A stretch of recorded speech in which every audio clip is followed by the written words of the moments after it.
आप सभी लोगों का अपने YouTube channel our past and future पर। और आज हम डिस्कस करने वाले हैं Allahabad high court RO ARO cut off. ठीक है, तो कट ऑफ तो हम करेंगे लेकिन RO ARO की दोनों की ही बात करेंगे। इसके अलावा जो और एग्जाम्स हैं मैं उनकी बात नहीं कर रहा क्योंकि मेरा उसमें कोई पार्टिसिपेशन नहीं था और बिना मेरे पार्टिसिपेशन के मैं ऐसी किसी भी चीज़ की कट ऑफ बताना उचित नहीं समझता। और इसी वजह से मैं केवल उन्हीं चीज़ों पर डिस्कस करता हूँ जो जिनमें मेरा इन्वॉल्वमेंट है। ठीक है, तो चलिएगा थोड़ी सी बात कर लेते हैं। वैसे तो ऑफिशियल आंसर की आ गई थी, आप लोगों ने मैच कर ही लिया होगा। NTA का नाटक बिल्कुल जारी है, पहले से ही लेकर के अब तक। मैं इस बात पे पहले भी चर्चा कर चुका हूँ और अभी आंसर की में भी आप लोगों ने देख ही लिया होगा, कभी आ रही है कभी जा रही है। ठीक है, उसमें भी सारी चीज़ें उलटफेर करके NTA ने दिमाग खराब करके रखा है। ठीक है, चलिएगा जो भी है, लेकिन इस बात का अंदाज़ा लगाना तो ज़रूरी है कि कितने मार्क्स हमारे लिए सेफ हो सकते हैं, क्या हो सकता है। लेकिन हम कट ऑफ को डिस्कस करें उससे पहले कुछ चीज़ों पर और डिस्कशन ज़रूरी है, और वो हैं कुछ चीज़ें। क्या क्या? सबसे पहला और बड़ा जो फैक्टर यहाँ पर काम करने वाला है वो है नॉर्मलाइजेशन का। ठीक है, तो ये एक इम्पोर्टेंट रोल प्ले करने वाला है और मुझे तो एक प्रकार से चिंता भी है इस सेक्शन को लेकर के, क्योंकि प्रीवियस ईयर में तो ये सिस्टम नहीं था लेकिन इसी साल ये सेटअप किया गया है। तो नॉर्मलाइजेशन में अभी जो हुआ है, जैसे CBSE में हुआ था, ठीक है, नॉर्मलाइजेशन, या फिर अभी अभी आपका रेलवे RRB NTPC में जो अ, देखने को मिला है नॉर्मलाइजेशन, उससे आप अंदाजा लगा सकते हैं। मैं अपने स्कोर की बात कर रहा हूँ। CBSE में भी जो नॉर्मलाइज्ड स्कोर हुआ मेरा, वैसे 142 थे और टोटल बाद में 156 हुए। आप देख सकते हैं कि टोटल 14 मार्क्स का इंक्रीमेंट। NTPC में भी 79 से लेकर के अब 93 प्लस है। ठीक है, तो आप देख सकते हैं यहाँ पे भी 14 नंबर का ओवरऑल नॉर्मलाइजेशन देखने को मिला है। अब नॉर्मलाइजेशन में बात ये नहीं है कि सभी के 14 बढ़ रहे हैं या सभी के 15 बढ़ रहे हैं, कि उसके कम भी बढ़े हैं। ऐसी भी मार्कशीट हैं जिनके 79 होने के बाद 2 से 3 ही मार्क्स बढ़े हैं। तो इट डिपेंड्स ऑन शिफ्ट, कि कौन सी शिफ्ट में आपका पेपर था और वो कैसी शिफ्ट थी। ठीक है, इसलिए जिन एग्जाम्स में ज़्यादा शिफ्ट हो रही हैं, ठीक है, जिन एग्जाम्स में एक शिफ्ट से ज़्यादा में पेपर हो रहे हैं, उसमें इस चीज़ का गेम बहुत ज़्यादा हो गया है। तो आप लोग इस चीज़ से बिल्कुल बच के रहिएगा। हालांकि बचेंगे तो कैसे, खैर, लेकिन अभी किसी भी एंगल से आप लोगों को घबराना बिल्कुल नहीं है। अगर इधर उधर जो भी कट ऑफ बताई जा रही हैं उससे बिल्कुल निराश ना हो। अगर आप, अभी हम डिस्कस करेंगे तो वहाँ तक भी आप लोग सेफ माने जा सकते हैं अकॉर्डिंग टू दिस नॉर्मलाइजेशन के। ठीक है, दूसरी बात जो अभी बदलाव हुआ है पैटर्न में, तो वो चीज़ भी थोड़ी सी देखने वाली बात है। पैटर्न कैसा? पहले तो पहली बार ऑनलाइन हुआ है, इस बात को हमें भूलना नहीं चाहिए। नॉर्मलाइजेशन पहली बार होगा, ये फर्स्ट टाइम चीज़ें हैं जो पहली बार आपके सामने देखने को मिल रही हैं इलाहाबाद हाई कोर्ट के पेपर में। पहली बात, जो नॉर्मलाइजेशन है ये भी पहली बार हुआ है। पैटर्न में बदलाव पिछले कुछ सालों के बाद अब हुआ है। ऑनलाइन पहली बार हुआ है, मैं इनको बताता जा रहा हूँ। और इसके बाद आपने सिलेबस देखा जिसमें 50 मार्क्स इंग्लिश के आते थे, तो नंबर ऑफ द क्वेश्चंस ये भी बदले हैं। तो आप समझ सकते हैं कि ऑनलाइन पैटर्न भी हुआ, ये भी फर्स्ट टाइम। सिलेबस के अकॉर्डिंग जो क्वेश्चन पूछे जाते थे उसमें बदलाव हुआ, ये तीसरा चीज़ है।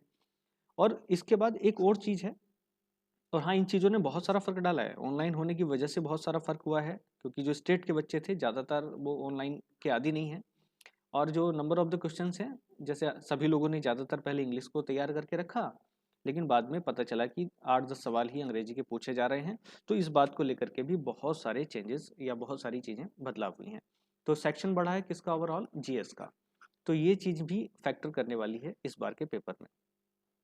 और भैया दूसरी चीज़ जो थी वो है अदर पेपर्स। इस बार ये स्थिति ऐसी थी कि बहुत सारे पेपर्स इसी समय या इसी दौरान आगे पीछे आकर के पढ़ रहे थे। तो उसमें भी जैसे UPPSC RO ARO बिल्कुल जस्ट पास में ही था। ARO वो 5 तारीख को था, 5 दिसंबर को, और ये 10 तारीख से स्टार्ट थे। तो आप इस बात का भी अंदाजा लगा सकते हैं कि जो व्यक्ति एक चीज़ पे फोकस कर रहा है वो दोनों पर फोकस नहीं कर सकता था, प्रॉपरली तो नहीं कर सकता था। मैं कम से कम इतना तो जरूर कहना चाहूँगा। तो आप ये सारी चीज़ें जितनी भी दिख रही हैं उन चीज़ों को बिल्कुल नज़रअंदाज नहीं कर सकते। और जो बिल्कुल फ़र्क डालने वाली चीज़ें हैं वो सब चीज़ें, और तीसरी बात जो बदला, तो पैटर्न, जैसे पैटर्न में ही अगर बात करें तो पैटर्न में ही ले सकते हैं इसको, टाइपिंग को भी। तो लेने का जो पैटर्न था टाइपिंग लेने का वो भी बदला है इस बार, क्योंकि पहले स्टेज 1 होता था, उसके बाद स्टेज 2 होता था। तो मैं टाइपिंग को नीचे ना लिख करके यहीं पर फैक्टर लाना चाहता हूँ, ये भी फर्स्ट टाइम चेंज हुआ। अगर आप पहले कुछ लोग पास होते तो कुछ ही लोगों को टाइपिंग का मौका मिलता, इस बार तो बहुत सारे लोगों को, यानी कि सभी लोगों को टाइपिंग का मौका मिला है, और सेम डे। तो सेम डे तो आज तक कराई नहीं गई थी। तो कुल मिलाकर के जितने भी बदलाव हुए, फर्स्ट नॉर्मलाइजेशन जो पहली बार इंसर्ट हो रहा है इसमें, पैटर्न, पैटर्न में 3 चीज़ें हैं, online, number of the questions बदलाव और टाइपिंग, ये सब चीज़ें, और अदर पेपर का साथ में होना, ये सारी चीज़ें हैं जो फर्क डालेंगी इस बार की कट ऑफ पर, Allahabad high court R O A R O की। एक चीज़ को मैं थोड़ा सा दरकिनार कर रहा हूँ, इस चीज़ में तो अभी तक किसी को क्लैरिफिकेशन हुआ नहीं है, अब वो टाइपिंग को ही लेकर के है। टाइपिंग में थोड़ा सा आप जरा ध्यान दीजिएगा, अगर वो ब्लू पट्टी ना चले, अगर हम ये मान करके चलें कि 100% जिसकी टाइपिंग नहीं हुई है वो फेल है, तो बहुत सारे बदलाव इसके अलावा भी देखने को मिलेंगे। लेकिन मैं ऐसा नहीं मानते हुए आपको डिस्कस करने की तरफ लेकर के चल रहा हूँ, क्योंकि ऐसा पॉसिबल होना नहीं चाहिए, ठीक है। तो हम तब कंडीशन में डिस्कस कर रहे हैं जब सभी को इंक्लूड किया जाएगा, ठीक है। तो चलिएगा देखते हैं कि टाइपिंग में क्या डिफरेंसेस होते हैं। तो पहली बात तो आप देखें कि जिस भी व्यक्ति के मिनिमम 25 मार्क्स हैं, ठीक है, तो मिनिमम 25 मार्क्स वाला तो वैसे भी पास नहीं है, ऑलरेडी फेल है। कैसे? इतने कम मार्क्स में तो अभी पिछली कट ऑफ आप उतार करके देख लीजिएगा, इतना आने पर किसी का सिलेक्शन हुआ ही नहीं है। तो 25 से लेकर के मुझे लग रहा है कि 40 तक, ये एक ऐसी रेंज है कि अगर इतने नंबर आप पा भी लें तो भी किसी प्रकार का कोई सिलेक्शन के चांसेस नहीं बनते। और मैं समझता हूँ कि इस बात को आप प्रॉपरली समझें। तो बात ये नहीं है कि आप मिनिमम 25 मार्क्स लेकर के आ रहे हैं, 30 मार्क्स लेकर के आ रहे हैं टाइपिंग में, तो उससे काम नहीं चलेगा। जो भी सिलेक्शन व्यक्ति लेगा, तो वैसे तो 45 से प्लस ही उसके नंबर होंगे, लेकिन फिर भी अगर आपके रिटर्न में यानी कि CBT 1 में ज़्यादा नंबर हैं तो 40 से भी काम चल जाएगा। ऐसा प्रीवियस कट ऑफ्स में भी देखने को मिला है। अब यहाँ पर एक बात देखिएगा कि पहले भी लोग 49 पॉइंट कुछ मतलब समथिंग कह लीजिएगा 50 के करीब ही नंबर लेकर के आए हैं, जबकि ये पेपर 15 मिनट में कराया जाता था, ठीक, तब भी। तो मुझे नहीं लगता कि टाइपिंग कोई ज़्यादा इशू करने वाली है यहाँ पे, अगर उस चीज़ को छोड़ दें हम, मैं पहले ही कह रहा हूँ, अगर हम उस परसेंटेज वाली बात को छोड़ दें तो यहाँ पर टाइपिंग कोई विशेष इशू नहीं करने जा रहा, क्योंकि अब भी 45 प्लस लोग वाले बहुत सारे मिलेंगे, और पहले भी टाइपिंग प्लस वाले बहुत सारे लोग मिलते थे, ठीक। तो जिनका सिलेक्शन होता था मैं उनकी बात कर रहा हूँ, मैं ये नहीं कह रहा कि सभी के 45 प्लस हो जाएं, है नहीं। उसके बाद तो वैसे तो 17 भी, 17 नंबर, 12 नंबर, 3 नंबर तक भी यहाँ देखने को मिले हैं, तो मैं उनकी बात नहीं कर रहा, ठीक है। वैकेंसीज की बात करें तो ये आपको पता ही है, इस बार 46 RO हैं, और उसके साथ 350 ARO हैं, ठीक है। इस बार number of the vacancies ARO में ठीक ठाक है, RO में कम है। तो अब चलते हैं थोड़ी सी आगे की तरफ, और हम एक अंदाज़ा लगाएंगे इस बात को लेकर के कि कट ऑफ कितना जाना चाहिए। तो चलिएगा कुछ कट ऑफ्स हैं जो मैं आप लोगों के लिए लेकर के आया हूँ। ये है RO कट ऑफ 2016, इधर जो लिखा हुआ है ये है ARO कट ऑफ 2016, ठीक है। तो आप यहाँ पे देख सकते हैं कि उस समय 90.30 ये कट ऑफ थी, और ये थी 166.80। अनरिजर्व्ड की मैं बात कर रहा हूँ, आप बाद में क्या करिएगा कि एक ही कोई भी स्लाइड उठा लीजिएगा, और उसके हिसाब से आप OBC हैं तो OBC का, SC हैं तो SC का, ST हैं तो ST का, या DFF हैं, dependent on off freedom fighter, यानी कि स्वतंत्रता सेनानी आश्रित, ये भी आप कर सकते हैं। एक्स सर्विसमैन देख सकते हैं, वोमैन, फिजिकली हैंडीकैप्ड, ठीक है। इस तरीके से आप लोग अपनी श्रेणीवार इसको कर सकते हैं। मैं एनालिसिस करूंगा UR में, ठीक है, जो अनरिजर्व्ड है, ठीक। तो यहाँ पर बात करेंगे तो आप देखिएगा RO 2016 190.30 और इसकी 166.80। ये जो कट ऑफ आपको सामने दिख रही है ये है ARO 2018 वाली। तो इसमें UR की जो कट ऑफ थी वो आप देख सकते हैं कि 205.90, यानी कि 206 के समथिंग ही आप मान सकते हैं, इसमें कोई बड़ी बात है नहीं। इसके बाद आप देखिएगा ये है 2019 कट ऑफ मार्क्स, तो ये है RO 2019। तो यहाँ पर आप देख सकते हैं जिसमें 132 वैकेंसीज थी। अगर मैं वैकेंसीज की भी बात साथ में कर दूं तो यहाँ पर आप देखेंगे कि इसमें शायद 277 वैकेंसीज थी और यहाँ पर आरओ में शायद 343 और यहाँ 66। ठीक है, ये आप देख सकते हैं एक बार। तो कुल मिलाकर के यहाँ जो कट ऑफ गई वो बिल्कुल हाई चली गई 212.70 अनरिजर्व्ड कैटेगरी से। तो अब बात करेंगे 2021 वाले की कि 2021 में आरओ और एआरओ का कट ऑफ क्या हो सकता है। लेकिन उससे पहले हम लोग एक चीज़ और देखेंगे, वो है टाइपिंग के लिए गैप। ठीक है, इस चीज़ में आपने देखा होगा कि कई बार क्या हुआ है कि टाइपिंग के नंबर भी मिला करके जो स्टेज 1 की कट ऑफ होती थी, मैं नई स्लाइड ले लेता हूँ।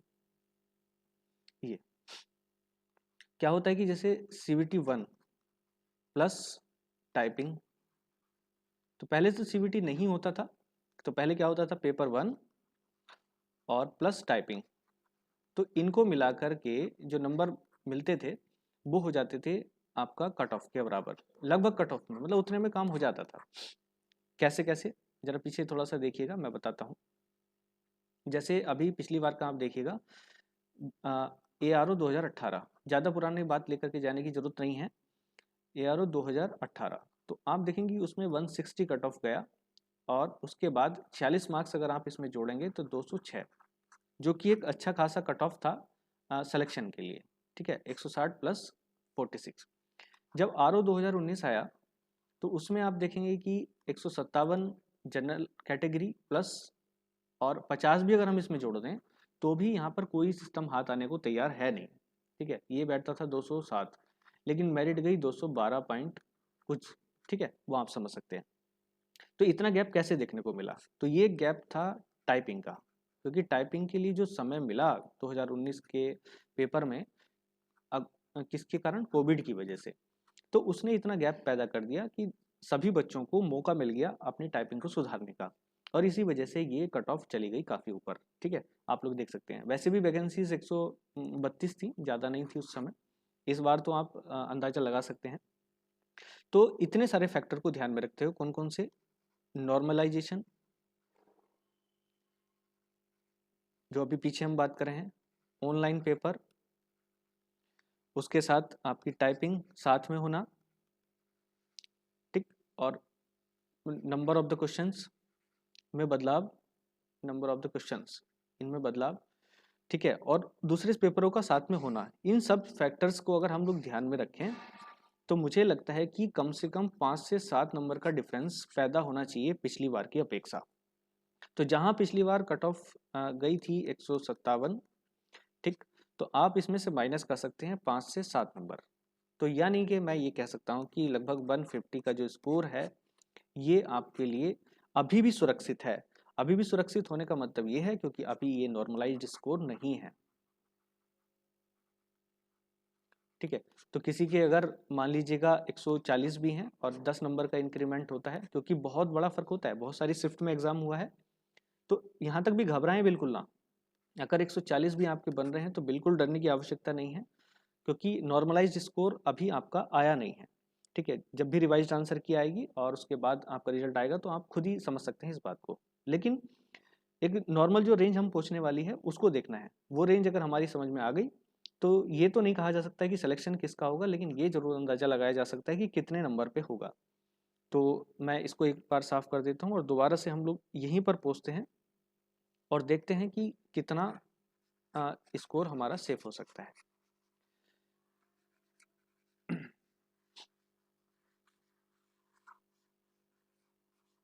आपके सुझाव भी आमंत्रित रहेंगे साथ में। आप लोग अगर चाहते हैं इसमें कुछ करेक्शन या वो सब चीज़ें, तो आप बिल्कुल ओपनली इस नीचे कमेंट बॉक्स में लिख करके बता सकते हैं कि ऐसा भी आ, आपको शामिल करना चाहिए था या नहीं। तो मुझे जहाँ तक लगता है कि 150 का जो स्कोर है इस बार के लिए वो सफिशेंट हो सकता है। मैं इसलिए नहीं कह रहा हूँ कि क्योंकि मेरा 154 है, आप ये मत सोचिएगा कि मैं अपने आप को शामिल करने की इसमें कोशिश कर रहा हूँ, मैं ये बिल्कुल नहीं कह रहा हूँ। मैं सिर्फ ये बताना चाह रहा हूँ क्योंकि पेपर देने के बावजूद मुझे पता चला है कि लगभग पेपर का स्टैंडर्ड क्या है। ठीक है, तो 150 का स्कोर एक मुझे लगता है कि सारा सेफ सही है, कोई दिक्कत नहीं होनी चाहिए नॉर्मलाइज्ड स्कोर के बाद। अब नॉर्मलाइज स्कोर में इसमें बढ़ोतरी भी हो सकती है, घटोतरी भी हो सकती है, तो वो भाई डिपेंड करेगा हमारे कामों पर। और प्लस इसमें आप लोग अपने मार्क्स जोड़ लीजिएगा कम से कम 46, क्योंकि सिलेक्शन के लिए 45 से नीचे तो मुझे लगता नहीं है। अगर आपका CBT 1 में स्कोर अच्छा है तो एक बार को आप टाइपिंग को नज़रअंदाज कर सकते हैं, लेकिन अगर आपका स्कोर CBT 1 में कम है तो भाई दूसरे में जो फाइनली सेलेक्ट लोग होंगे उनका स्कोर ज़्यादा होना ही चाहिए। तो आप इस बार भी देख सकते हैं, तो ये स्कोर बैठता है तकरीबन 196 का। तो एक रफली आइडिया आप लोग लगा सकते हैं कि UR कैटेगरी में अगर हम वेरिएशन देखें, ठीक है, UR कैटेगरी में वेरिएशन मतलब कितना ऊपर ऊपर नीचे हो सकता है। तो ये एक एवरेज स्कोर है जो यहाँ पर दिखाई दे रहा है। तो 198 प्लस माइनस 2 का यहाँ पे आपको वेरिएशन देखने को मिल सकता है, मतलब 196 से लेकर के 200 तक ये दिखता है। और जो लोग 200 प्लस हैं भाई, मेरी तरफ से तो उनको डन, और आगे मतलब शुरुआत में ही इन एडवांस में ही congratulation and all the very best, ताकि वो लोग अपना आगे का काम कर सकें, उसमें दिक्कत वाली कोई बात नहीं है।